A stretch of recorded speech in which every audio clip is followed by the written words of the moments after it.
que vamos, né, queridos? Bom, acho que já está quase todo mundo aí. Então, vamos retomar a matéria, tá? Então, é possível que no prazo, né, que a pessoa, que o executado, ele dispõe para efetuar o pagamento da dívida, ele requeira, né, inclusive o prazo que ele tem para os embargos, tá? É possível que o executado, no prazo que ele tem para poder embargar a execução, ou seja, no prazo que ele tem para apresentar a sua defesa, que ele requeira o parcelamento da dívida, tá? E aí a gente falou que nesse caso o executado, ele vai oferecer 30% de entrada e vai atualizar todo o valor, oferecer 30% de entrada e o restante em até 6 parcelas devidamente atualizadas com juros de 1% ao mês e a correção monetária lá que a gente utiliza aquele fator de atualização monetária que está disponível no site do TJ. Aí ele vai fazer, então, esse requerimento de parcelamento do débito e até que haja manifestação de aceitação ou não, gente, ele tem que fazer os depósitos da forma como ele ofereceu, né, da forma como ele ali propôs, tá? Se por um acaso, gente, houver a aceitação, o procedimento vai continuar normalmente, ele vai fazer o depósito até que haja total quitação do débito. Se por um acaso, né, o exequente ele não aceitar, o juiz ele vai comunicar essa decisão ao executado e o que o executado já pagou será convertido em penhora, em depósito, tá? Então, o valor que ele já pagou já fica para o exequente, né? Como uma penhora, uma garantia ali em dinheiro, e o exequente ele vai prosseguir com a execução indo atrás de outros bens passíveis de penhora para poder quitar o restante ali da dívida, ok? Ah, professora, se por um acaso houver a aceitação do procedimento e o executado atrasar alguma parcela, gente, o negócio é bruto, tá? Nos termos do artigo 916, né? Se por um acaso não houver o pagamento de alguma prestação, gente, vai haver o imediato reinício dos atos de expropriação de bens, tá? Então, vencimento das prestações subsequentes, então vence antecipadamente a dívida, vence o valor todo, né? E o que vai acontecer, gente, é que além desse vencimento antecipado da dívida, né, nós também teremos ali a imposição de uma multa, tá? Uma multa de 10% em cima do valor das prestações que estiverem faltando.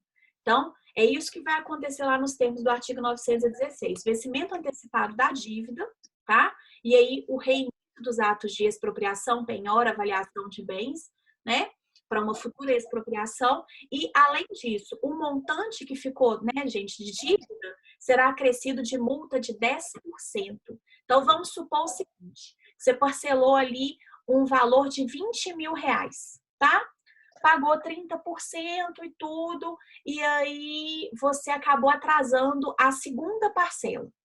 Então, você tinha ali um valor de, vamos supor, 10 mil reais, tá? Que ainda estava faltando você efetuar o pagamento. Você acabou deixando de pagar uma e tudo, acabou atrasando uma, o que vai acontecer? Esses 10 mil reais, eles vão vencer antecipadamente, então aquele parcelamento, ele perde o efeito, tá? E em cima desses 10 mil reais, eu vou ter uma multa de 10%, ou seja, vai para 11 mil reais e já vai direto para atos de expropriação. Por que é que a gente tem esse procedimento dessa forma, gente? Para poder evitar com que esse parcelamento seja descumprido. Então, se você descumprir, se você atrasar alguma parcela, vencimento antecipado da dívida ou parcelamento, ele perde o efeito e em cima dessas parcelas que você ainda tem que pagar, incide multa de 10%, tá? Então, o negócio é para você não deixar de pagar o parcelamento. O executado que, por um acaso, ele se submeter a esse parcelamento, ele tem que pensar muito bem, porque ele não pode atrasar nenhuma parcela, tá? Nada, nada, nada. Se atrasar, gente, já era, tá? Já era. Ah, e aí uma coisa muito importante.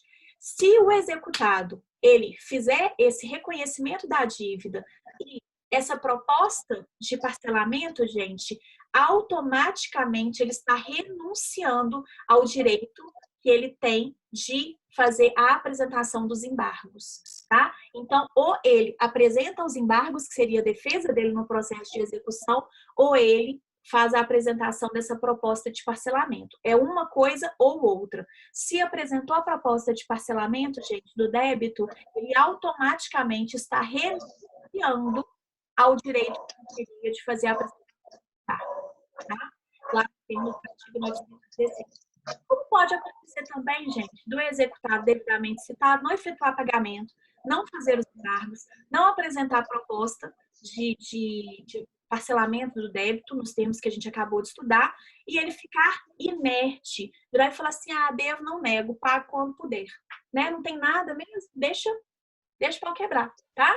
Se ele ficar inerte, gente, o que vai acontecer? O oficial de justiça, munido da segunda via do mandado, penhorará, né, vai fazer a penhora de tantos bens quantos bastem para garantia da execução. E aí a gente começa a entrar, né, nos atos de expropriação propriamente dito, tá? Professora, o que acontece? O oficial de justiça tem que o domicílio, residência do executado, o local em que houver os bens, né, de acordo com a indicação que foi feita pelo próprio exequente, tá? Ele vai até o local e ele vai penhorar os bens que já foram indicados pelo próprio exequente. Por isso que é importante, gente, desde o início, né, sempre que é possível, já fazer a indicação de bens passíveis de penhora. Por quê? Porque o seu processo vai ser muito mais rápido, tá? Do que chegar ao oficial de justiça, às vezes chega na casa da pessoa, a pessoa não tem nenhum bem lá dentro para poder penhorar, mas ela tem imóveis, ela tem carros, né? E aí fica mais difícil do oficial de justiça ele proceder à penhora desses bens se já não houver o conhecimento prévio da existência desses bens. Então, uma diligência que é necessária aí para o exequente, né? Já antes da gente propor essa execução, geralmente a gente já pede para o exequente para diligenciar a respeito desses bens, para que a gente possa fazer a petição já fazendo a indicação desses bens, tá? Bom, e aí, gente, pode acontecer, né, de o executado não ser encontrado? O oficial de justiça foi lá para poder fazer a citação do executado e o executado não estava lá. E aí, como é que é? O que acontece? Vai ficar pendente? Não, depois eu volto, faço essa execução, faço essa citação, e aí passa 3 dias, aí volta lá, tenta de novo fazer a citação, aí a pessoa não tá lá, e aí o processo de execução vai ficar assim, gente? O que vocês acham? Dentro do que a gente já estudou até agora sobre a celeridade desse procedimento. Vocês acham que vai ficar por isso mesmo? Já adianto para vocês que não, tá? Se por um acaso, gente, o executado não for encontrado pelo oficial de justiça para poder promover, pode fazer por hora certa. Mas tem uma possibilidade ainda melhor, tá? Que não exclui a citação por hora certa. Se o oficial de justiça, gente, chegou até o local, né? Vamos supor que chegou até a residência, até a residência do executado, e o executado, ele é uma pessoa de várias posses. Quem vai ser o executado? Deixa eu ver aqui. O Luiz, tá? O executado é o Luiz, né? O Luiz Carlos, ele mora numa mansão e é uma pessoa de muitas posses, tá? E aí ele tá devendo, né? 500 mil reais para o Wesley, tá? Que é o exequente. O Wesley, então, ele já fez a indicação de alguns bens passíveis de penhora já na própria petição inicial, tá?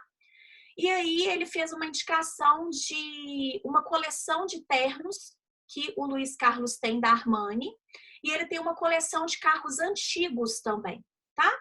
Então, ele fez a indicação de alguns bens ali dentre carros antigos e ternos que seria o suficiente para poder cobrir esse valor de 500 mil reais, tá? Relativos à execução.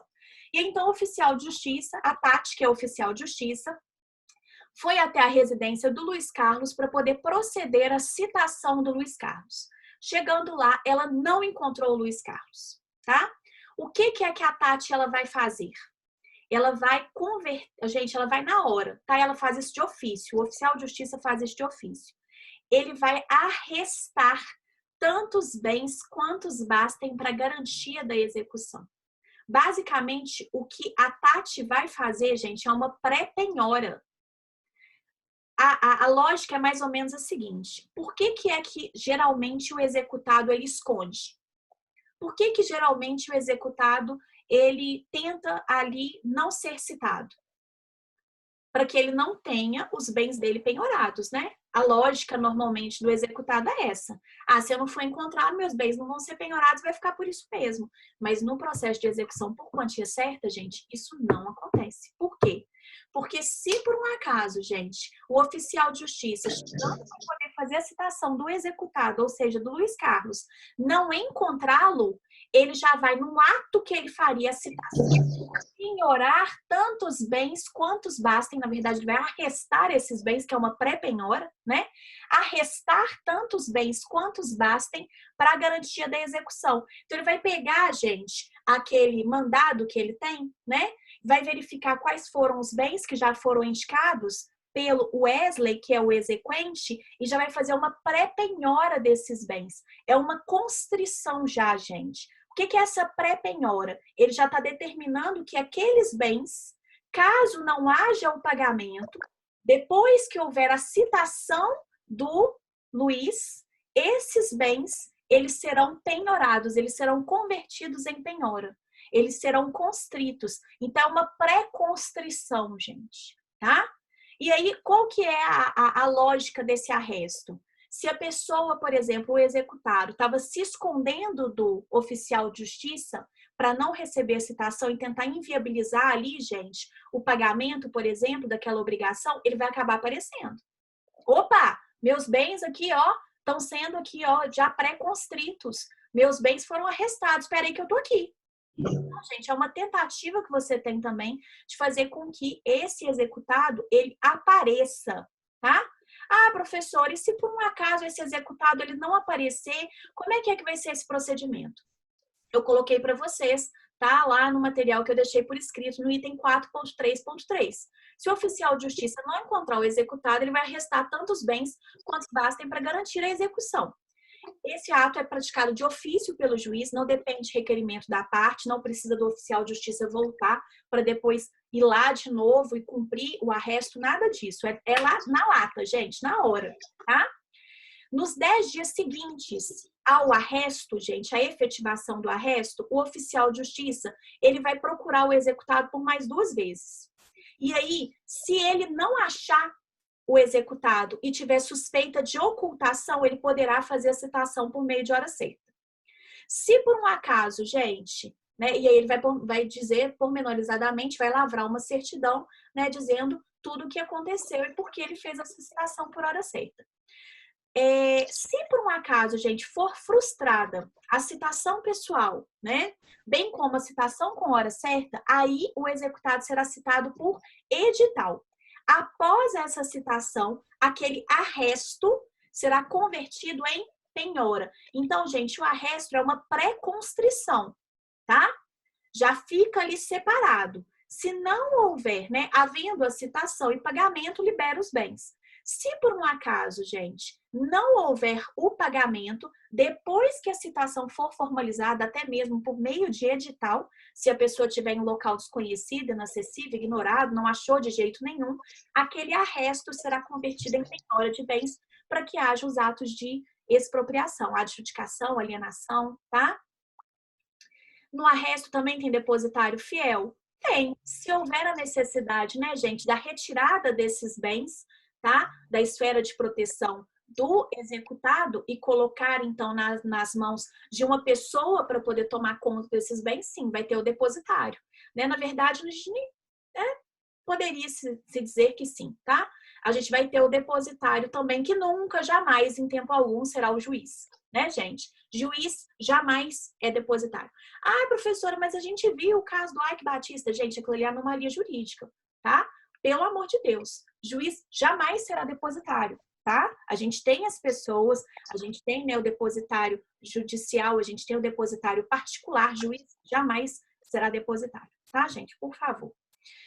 Bom, ai, professora, mas por que o arresto é tão legal? Por que é que o arresto é tão interessante? Eu vou dar um exemplo aqui para vocês e vocês vão ver que ele é muito legal, tá? Esse arresto, gente, depois que houver a citação, ele será convertido em penhora de bens. E aí vamos complicar um pouquinho, né, o exemplo, para que vocês consigam enxergar a importância do arresto. Lembra que eu falei para vocês que o Wesley é que é o exequente, né? que o Luiz é o executado. Vamos supor, gente, que o Wesley, ele fez esse arresto no dia 1º de maio, tá? Ele fez esse arresto, né? Foi feito o arresto no dia 1º de maio, tá? E aí, o que aconteceu? No dia 5 de maio, a Joelma, ela pediu a penhora dos mesmos bens em virtude de uma dívida que ela também tem, que o Luiz Carlos tem com ela, tá? Então, a gente tem o arresto do Wesley no dia 1º de maio, a gente tem a penhora da Joelma no dia 5. E a gente tem o ajuizamento de uma ação por parte da Rose no dia 7. Para vocês. Quem que vai receber primeiro? Quem é que vai ter direito primeiro ao pagamento da dívida para que, pensando num leilão desses bens? Vamos supor que esses bens foram a leilão. Quem vai ter direito primeiro ao pagamento da dívida? O Wesley, que fez o arresto lá no dia 1º de maio. A Joelma, que fez uma penhora desses mesmos bens no dia 5. Ou a Rose, que propôs uma ação no dia 7 de maio. Tá vendo como é que o exemplo pode piorar? Quem, gente? Quem que vai ter direito a receber primeiro? O Wesley, eu acho que é o Wesley. A Joelma, que fez a penhora dos mesmos bens, ou a Rose, que só propôs a ação? A Rose me respondeu. Wesley. Gente, olha como é que o arresto ele é legal. O arresto, né? Ele é convertido depois em penhora de bens. Só que essa penhora, ela retroage a data do arresto. Olha que fantástico. Então, já que o Wesley, ele já arrestou os bens, no ato da citação, como o executado não foi encontrado e os bens foram arrestados, gente, ele tem preferência no recebimento do crédito. Então, mesmo a Joelma tendo feito a penhora no dia 5, como o Wesley fez o arresto, né? O arresto do Wesley foi feito no dia 1º, o Wesley recebe antes do que a Joelma. A gente já viu que a penhora, ela estabelece uma ordem de preferência no crédito, não é isso? Eu já havia falado isso para vocês. A penhora mais antiga recebe primeiro. O arresto, gente, recebe antes mesmo da penhora. Obviamente, se ele tivesse sido feito antes da penhora, tá? Se, por exemplo, gente, o arresto dos bens, né, para o Wesley fosse feito apenas no dia 8, o Wesley ele ia receber depois da Joelma, mas ainda antes da Rose. Porque a Rose só propôs a ação. A Rose ainda não teve nada de penhora de bens, ainda nada, tá? E a gente já estudou que não é a ordem de propositura da ação que traz uma preferência, é a penhora. Se, no entanto, gente, um arresto for feito antes da penhora dos bens, esse arresto ele vai ter preferência para poder receber o crédito. A pessoa que efetivou esse arresto, né, o exequente que foi beneficiado por esse arresto, terá aí recebimento desse crédito antes daquela pessoa que teve benefício da penhora. Tá? Então tem que tomar muito cuidado com isso. Cuidado porque isso é pegadinha. Né? Como eu disse para vocês, isso não cai na avaliação inicial de vocês, mas isso cai na avaliação suplementar? Pode cair. Isso pode cair na avaliação final de vocês? Pode. Então tem que prestar muita atenção, tá? O arresto, gente, ele vai ser convertido em penhora de bens após a citação, só que essa penhora, ela retroage à data do arresto. Então, o arresto, ele gera um direito de preferência. Obviamente, se ele tivesse sido feito antes da penhora, né, de outras penhoras, tá? Belezinha? Ah, professora, e se por um acaso, depois que ele for convertido em penhora, houver ali a indicação de outros bens, tem algum problema? Isso muda a preferência? Não. Independentemente se vão ser os mesmos bens que foram arrestados ou se serão outros bens, retroage a data do arresto, tá? Retroage a data do arresto. Tranquilo até aqui, gente? Posso continuar? Sim. Não, né? Hoje eu vi um meme, tá? Hoje não, foi ontem. Eu vi um meme da professora lá falando na aula, né? E a pessoa desmaiada lá. O aluno desmaiado lá na cama. Eu não quero ver ninguém dormindo na minha aula, não. Olha, olha, tá? Bom, eu vi. Vamos lá então, queridos. Então, a gente já viu essa parte introdutória. Tome muito cuidado com o arresto. Vocês sabem, quando eu falo isso, é porque tem que tomar cuidado mesmo, tá? Eu, particularmente, acho o arresto fantástico, porque eu acho que é algo que super funciona, né? Geralmente, o executado, se ele estiver se escondendo, ele aparece, porque o que fazia com que ele se escondesse não deu certo, né? Ele acabou vendo que ele vai perder os bens dele de qualquer jeito, se ele não pagar a dívida. Então, ele aparece. Eu acho que o arresto é muito legal, muito bacana mesmo. Então, eu acho ele bem interessante, cuidar com isso, tá? Quando eu falo assim, vocês já sabem, né? E aí, então, eu trago para vocês já a segunda parte da matéria de hoje, que é a parte da penhora, depósito e avaliação, né? O que é penhora, gente? Penhora é um ato de constrição dos bens, tá? Basicamente, gente, na penhora, eu já faço a constrição, a escolha dos bens que vão suportar a execução, né? E eu faço já a constrição desses bens para que futuramente esses bens possam ser expropriados. Então, eu gosto, né, assim, de simplificar o conceito que eu coloquei aí para vocês de penhora é igual a constrição mais expropriação. A constrição é a escolha dos bens que vão suportar a execução e a expropriação é essa segunda parte que traz, de fato, o pagamento do crédito do exequente. Seja por meio, gente, de uma adjudicação, seja por meio de uma alienação, tá? A penhora, ela tem natureza jurídica e executiva, né? Esses bens, gente, que foram escolhidos para poder suportar a execução, eles podem trazer uma satisfação direta para o exequente ou indireta, tá? Se por um acaso, gente, os bens forem adjudicados, ou seja, né, os bens forem entregues ao exequente, eu vou ter a satisfação direta do crédito. Peguei o bem, né? Aquele bem, ele foi entregue ao exequente, o exequente ficou com o bem e pronto. Satisfação direta do crédito. A satisfação será indireta, gente, quando aqueles bens forem levados a um leilão. E aí a gente vai ter o produto da venda desses bens, ou seja, o dinheiro entregue ao exequente, tá? Então, basicamente, a penhora, ela serve para poder escolher, né? Ali individualizar os bens que vão suportar essa execução para que haja posteriormente a expropriação com a satisfação direta do crédito do exequente, ou seja, a adjudicação, ou indireta, ou seja, a alienação desse bem. Então, vende esse bem, pega o dinheiro e entrega para o exequente, tá? Basicamente é isso, né? Natureza jurídica, gente, da penhora é executiva, né? A penhora, ela tem essa natureza jurídica executiva, a gente vê muito no processo de execução, no procedimento de cumprimento de sentença, né? A penhora, gente, não significa que um bem está penhorado, que você vai efetivamente perder esse bem, tá?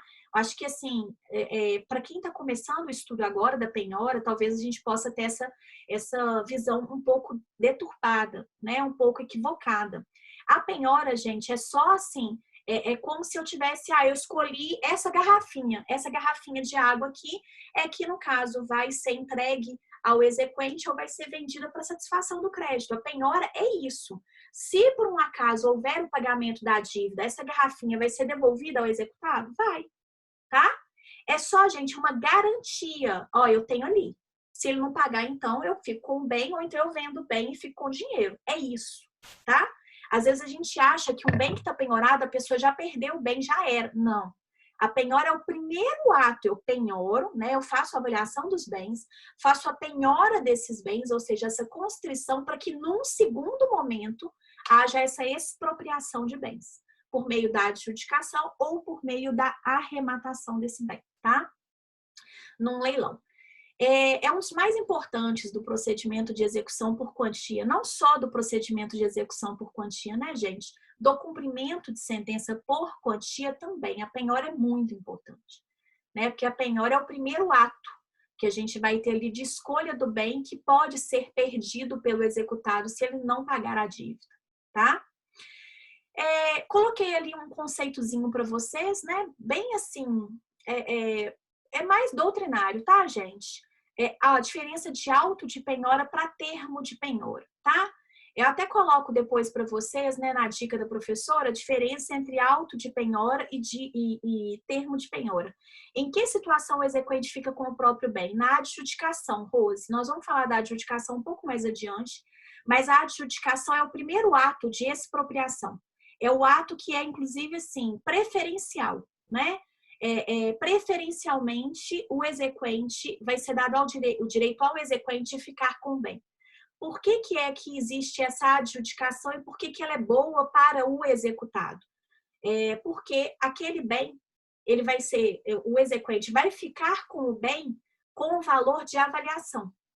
Se esse bem, gente, se o exequente, por exemplo, não quiser adjudicar o bem, que para ele não é interessante, ele vai escolher, então, que esse bem ele vá para uma alienação, ou seja, que esse bem vá para um leilão, né? E aí, no leilão, não necessariamente o bem será arrematado pelo valor de avaliação. A gente vai estudar isso um pouquinho mais adiante, mas eu já até comentei isso com vocês. Geralmente, a gente realiza o primeiro leilão, que o preço mínimo de aquisição do bem é o valor de avaliação, né? Se houver algum lance, gente, no mínimo o valor de avaliação para cima, o bem, ele é arrematado, tá? Mas pode acontecer de ninguém ficar interessado nesse bem no primeiro leilão. Aí a gente tem um segundo leilão. No segundo leilão, isso tudo é especificado lá no edital, né? Se esse bem vai a leilão, é lançado um edital de leilão e aí fica lá, inclusive já designado lá nesse próprio leilão, qual que é o valor mínimo de arrematação desse bem no segundo leilão, tá? Se não tiver, gente, a menção no edital em relação a esse valor mínimo, eu vou utilizar o que o próprio Código de Processo Civil diz, que o bem ele não pode ser arrematado por preço vil. O que é preço vil? Menos do que 50% o valor de avaliação do bem. Então, no segundo leilão, eu tenho que ver o que está escrito ali de preço mínimo, tá? Ou pelo menos, se não tiver nada, ser mais do que 50% o valor de avaliação do bem. Então, por que às vezes o leilão não é interessante para o executado? Porque vamos supor que o bem ele seja avaliado em R$200 mil. Teve o primeiro leilão, ninguém quis comprar o bem. Foi para o segundo leilão. No segundo leilão, de acordo com o edital, o preço mínimo de aquisição do bem é 105 mil. Foi uma pessoa lá e arrematou o bem por 105 mil. Só que acontece que ele está devendo para o exequente R$200 mil. O que é que vai acontecer? Ele perdeu esse bem e ainda vai perder outros, porque o exequente vai ter que correr atrás de outros bens passíveis de penhora para poder complementar o crédito. Entendeu, Rose? Então, a adjudicação ela é muito boa para o executado, né? Mas nem sempre ela é boa para o exequente. Ela é boa para o executado porque ela é uma garantia de que o bem que eu estou perdendo pelo valor de avaliação. O que nem sempre pode acontecer se esse bem for levado a um leilão. Mas nós vamos falar disso mais adiante, tá? Bom, e aí então, eu coloquei para vocês, inclusive, né, gente, lá no desafio, acho que foi no desafio, não, foi na dica da professora, a diferença entre auto de penhora e termo de penhora. O que é auto de penhora, gente? Ah, preciso decorar isso, professora? Não, tá? Eu vou cobrar coisas mais interessantes de vocês, mas é importante que vocês saibam a diferença entre um e outro, né? Quando eu falo de um auto de penhora, gente, é um documento que foi elaborado pelo oficial de justiça, relacionando os bens que ele encontrou e penhorou, tá? Então, auto de penhora é documento feito pelo oficial de justiça. Termo de penhora, gente, é quando a indicação do bem a ser penhorado parte do executado. Auto de penhora, quem faz é o oficial de justiça. Termo de penhora é quando a indicação dos bens nos próprios autos do processo é feita pelo executado, tá? O executado, ele assina esse documento, né? Visando ali indicar bens passíveis de penhora, o próprio executado, tá bom? É uma diferençazinha que é assim, mais doutrinária, né, pontual, mas é importante para que vocês saibam as nomenclaturas corretas, né? Bom, conversão do arresto em penhora, eu já falei para vocês, né?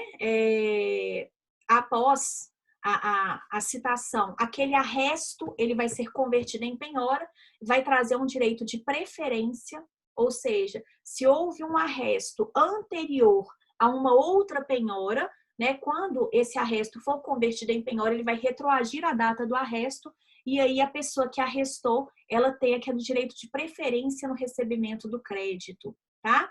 E quais são os efeitos da penhora, né? A gente tem efeitos processuais e efeitos materiais. Os efeitos processuais é garantir o juízo. O que é garantir o juízo, gente? É individualizar os bens que vão suportar aquela execução, né? Eu vou ter essa garantia do juízo, dando uma segurança àquele procedimento, tá? A garantia do juízo é mais uma segurança do procedimento. Complementando, gente, um outro efeito dessa penhora é a individualização dos bens que vão suportar os meios executivos. Então, eu já vou trazer uma segurança para aquela execução. Olha, se não houver o pagamento, existem esses bens. Ah, quais bens? Aí a gente vai para o segundo efeito dessa penhora, né, efeito processual, que é individualizar os bens que vão suportar ali a execução. E a gente tem um outro efeito processual também, que é gerar direito de preferência. A meu ver, inclusive, né, gente, o principal efeito processual é esse direito de preferência, tá? Trazer essa garantia, essa segurança para que a execução ela vai ser atendida, o direito do exequente, né? Ele pode ser satisfeito, é super importante. Individualizar os bens que vão suportar a execução é super importante. E ainda mais importante ainda é esse direito de preferência. A quem vai receber antes de quem, né? Para eu poder saber quem recebe antes de quem, eu verifico a penhora mais antiga. Lembrando que se houver um arresto, né? Quando esse arresto for convertido em penhora, a penhora retroage à data do arresto, tá? Então, isso é muito importante, né? Bom, e aí a gente tem alguns efeitos também materiais da penhora, tá? Efeito material da penhora, né? Um dos efeitos mais diretos que a gente tem é a perda da posse direta do bem, tá? O que é essa perda da posse direta do bem? Em algumas situações, gente, principalmente quando a gente fala de bens móveis, tá? Que rapidamente podem ser deteriorados, podem ser escondidos, no momento da penhora há a apreensão desse bem. Esse bem ele é retirado da esfera de proteção do executado. Por que eu digo em alguns casos, né? Porque a gente vai ver que existem determinadas situações, por exemplo, maquinário agrícola, pode ficar com o próprio executado e o próprio executado ser depositário desse bem, tá? Mas a gente vai estudar isso um pouquinho mais adiante, né? Em geral, né? Quando um bem, gente, imóvel é penhorado, para evitar com que esse bem seja deteriorado, perdido, extraviado, ele é retirado da esfera de proteção do executado. Então, o executado permanece com a posse indireta do bem, mas ele não fica mais com o bem com ele. Esse bem, ele é levado para um depositário, tá? Um depositário. Bom, e um outro efeito material da posse é tornar ineficazes os atos de alienação ou oneração de bens. E a gente já estudou isso, né? Nós estudamos que se eu ainda não tenho um processo em trâmite, é em momento revisão, tá? Se eu não tenho um processo em trâmite ainda e eu tenho a transferência desses bens para uma outra pessoa, no intuito de que aquele executado fique insolvente, e ainda, gente, ou seja, que ele tem uma dívida maior do que patrimônio e ainda haja conluio entre as partes, ainda não tem processo em trâmite. Qual que é a figura que eu tenho nessa situação? Dentre as fraudes que nós estudamos, fraude contra credores. Perfeito, Lucélia. Se eu já tenho um processo em trâmite, gente, e tenho a situação de insolvência, ou seja, tenho mais dívida do que patrimônio, qual que é a situação que eu tenho? Já tenho um processo fraude à execução. que eu tenho. Fraude à execução. Perfeito. Se eu já tenho a penhora em um determinado bem, independentemente de insolvência e de conluio entre as partes, tá? Obviamente, já há um processo em trâmite. Nesse processo, um bem já foi penhorado e esse bem que foi penhorado, ele foi vendido, foi transferido para uma outra pessoa. Nesse caso, qual que é a pior figura que eu tenho de fraude?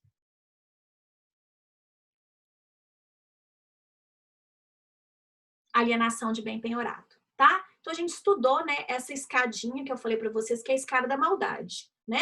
Da fraude contra credores até a alienação de bem penhorado. O que acontece, gente? Quando eu falo de tornar ineficazes atos de alienação ou oneração de bens, né? Eu estou me referindo basicamente à fraude, à execução e principalmente, alienação de bens penhorados, tá? Então, tem que tomar muito cuidado com isso. Isso está ligado a esse efeito material de tornar ineficazes os atos de alienação ou oneração desses bens. Por quê, gente? Porque esses bens eles já foram penhorados.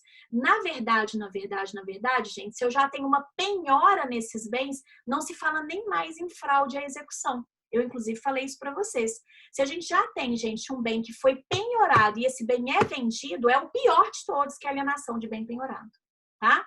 Então, tem que tomar muito cuidado, que é o pior de todos, né? O pior ato que pode ser praticado, a pior fraude que pode ser praticada, né? O ato fraudulento que pode ser praticado dentro de uma execução é a alienação de bem penhorado, tá? É ato, inclusive, né, atentatório à dignidade da justiça, tá? Então, esse é um efeito material aí da penhora muito importante, essa ineficácia de atos de oneração ou de alienação de bens, tá? Ligado aí basicamente à alienação de bem penhorado. Queridos, alguma dúvida até agora? Na dica da professora eu coloquei, né, a diferença entre auto de penhora e termo de penhora e coloquei uma questãozinha prática para vocês, tá? Maria Isabel é executada em um processo de execução por quantia certa. O oficial de justiça não a localizou no ato citatório. Neste caso, qual procedimento será realizado pelo oficial, né? Se o executado não for encontrado, o oficial de justiça fará o arresto de tantos bens quantos bastem a garantia da execução, independentemente do requerimento, isso é de ofício. Nos 10 dias posteriores, gente, o oficial de justiça vai voltar lá por mais 2 vezes para poder tentar fazer a citação do executado, inclusive se houver suspeita de ocultação e não encontrar, né, e não houver a presença do executado, o oficial de justiça poderá fazer a citação por hora certa. Se houver, gente, a frustração dessa citação, o exequente, ele fará, então, né, ele fará o requerimento de citação por meio de edital e, após a citação, esse arresto será convertido em penhora de bens. Eu sou apaixonada com arresto, acho que o arresto super funciona. Gosto demais dele, né? Então, basicamente, eu coloquei também um artigo legal que eu vi lá no Migalhas para vocês lerem sobre a citação no processo. Muito importante. Bom, apaixonada, eu gosto demais, amo. Gente, é isso, né? Na próxima aula a gente continua com a penhora e a gente vai falar sobre a questão da impenhorabilidade de bens, ordem de penhora, tá? Na aula da semana que vem, do dia 21, né? Dia 19 a gente tem aula normal, dia 21 a gente tem revisão para a prova, tá? Um beijo enorme. Eu estou à disposição de vocês no WhatsApp. Fiquem com Deus. E até a nossa aula de quinta-feira. Tá? Foi um prazer mais uma vez estar com vocês. Vocês alegram o meu dia, né? Então, um beijo enorme. Fiquem com Deus e até a nossa próxima aula de quinta-feira. Ok? Beijo, beijo.